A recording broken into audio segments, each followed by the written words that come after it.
From the English Standard Version.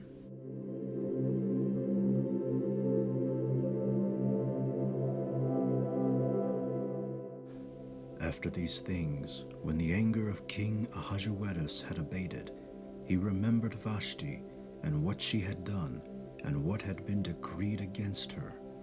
Then the king's young men who attended him said, "Let beautiful young virgins be sought out for the king, and let the king appoint officers in all the provinces of his kingdom to gather all the beautiful young virgins to the harem in Susa the citadel, under custody of Haggai, the king's eunuch, who is in charge of the women. Let their cosmetics be given them, and let the young woman who pleases the king be queen instead of Vashti." This pleased the king, and he did so. Now there was a Jew in Susa the citadel, whose name was Mordecai, the son of Jair, son of Shimei, son of Kish, a Benjaminite, who had been carried away from Jerusalem among the captives carried away with Jeconiah, king of Judah, whom Nebuchadnezzar, king of Babylon, had carried away. He was bringing up Hadassah, that is, Esther, the daughter of his uncle, for she had neither father nor mother. The young woman had a beautiful figure and was lovely to look at, and when her father and her mother died, Mordecai took her as his own daughter. So when the king's order and his edict were proclaimed, and when many young women were gathered in Susa the citadel in custody of Haggai, Esther also was taken into the king's palace and put in custody of Haggai, who had charge of the women. And the young woman pleased him and won his favor, and he quickly provided her with her cosmetics and her portion of food, and with 7 chosen young women from the king's palace, and advanced her and her young women to the best place in the harem.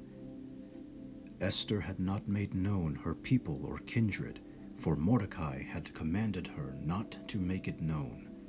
And every day Mordecai walked in front of the court of the harem to learn how Esther was and what was happening to her. Now when the turn came for each young woman to go in to King Ahasuerus, after being 12 months under the regulations for the women, since this was the regular period of their beautifying, 6 months with oil of myrrh, and 6 months with spices and ointments for women. When the young woman went in to the king in this way, she was given whatever she desired to take with her from the harem to the king's palace. In the evening she would go in, and in the morning she would return to the second harem in custody of Shaashgaz, the king's eunuch, who was in charge of the concubines. She would not go in to the king again unless the king delighted in her and she was summoned by name. When the turn came for Esther, the daughter of Abihail, the uncle of Mordecai, who had taken her as his own daughter, to go in to the king, she asked for nothing except what Haggai the king's eunuch, who had charge of the women, advised. Now Esther was winning favor in the eyes of all who saw her.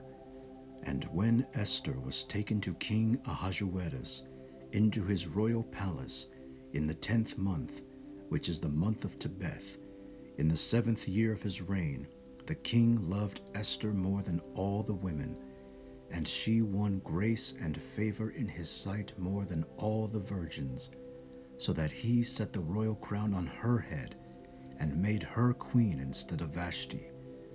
Then the king gave a great feast for all his officials and servants. It was Esther's feast. He also granted a remission of taxes to the provinces and gave gifts with royal generosity. Now when the virgins were gathered together the second time, Mordecai was sitting at the king's gate.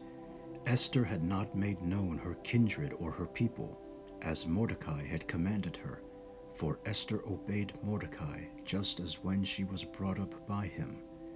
In those days, as Mordecai was sitting at the king's gate, Bigthan and Teresh, 2 of the king's eunuchs who guarded the threshold, became angry and sought to lay hands on King Ahasuerus. And this came to the knowledge of Mordecai, and he told it to Queen Esther. And Esther told the king in the name of Mordecai. When the affair was investigated and found to be so, the men were both hanged on the gallows, and it was recorded in the book of the Chronicles in the presence of the king.